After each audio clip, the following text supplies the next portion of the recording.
Dog training can always carry risk of injury. Please consult with a professional before starting this or any other training program.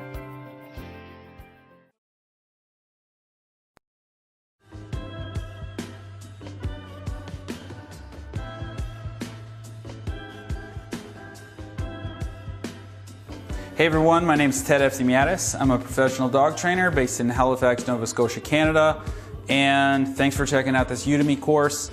I'm really excited to bring this information to you because I believe that it is hands down the best way to train your dog to walk on a treadmill. I have seen people from around the world train it in various different ways, and none of them even hold a candle to this methodology. And I'm not saying that to build up my own ego because I didn't come up with it. A friend of mine named Barbara Jean, thank you Barbara Jean, you're the best. She taught me this a few years ago, and it is, again, hands down the best way to train your dog to walk on a treadmill. Realistically, a lot of people just want to get more things done.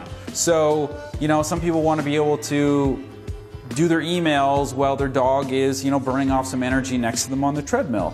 And that's perfectly fine as long as they're there watching over their dog, obviously. But a lot of people also live in really extreme climates, and they don't want to take their dog out when it's 115 out in the summertime, and it's really, really hot out. That can be quite dangerous if you live in a really hot climate, or maybe you live in a really cold climate like I do. I live in Canada and it gets really cold here in the winter times.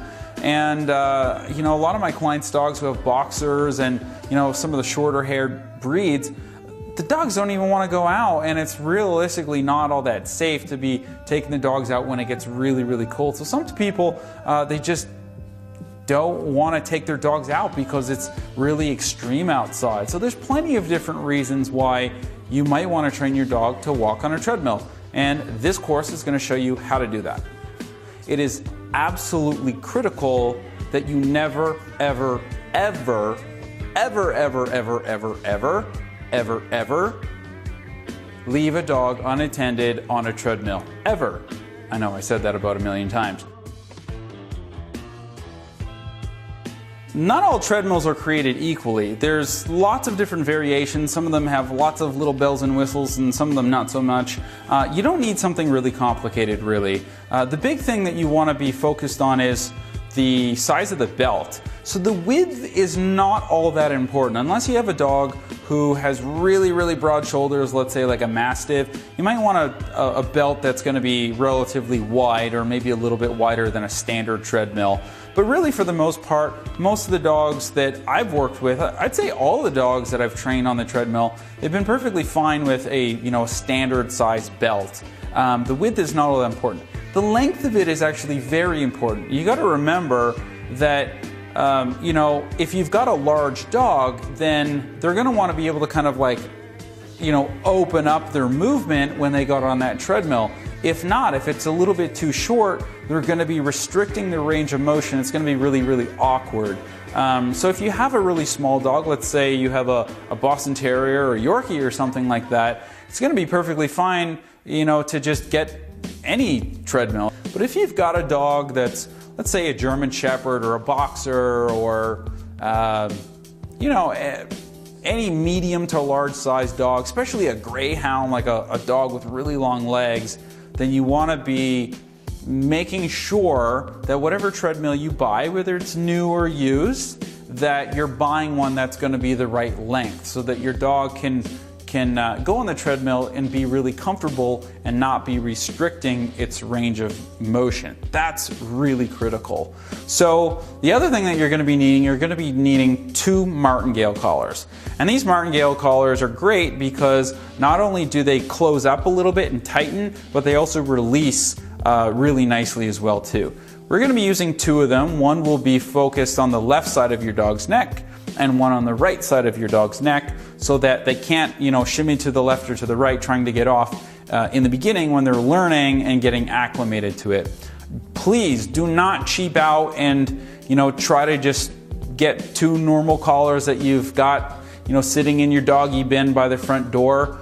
They need to be martingale collars. If you just put regular collars on, if the dog is, putting on the brakes a little bit and it's not tight enough and it pops off and your dog goes, running off of that treadmill, it's going to take you a long time to get your dog acclimated to walking on the treadmill. So spend the extra $20, $30 to buy some good martingale collars.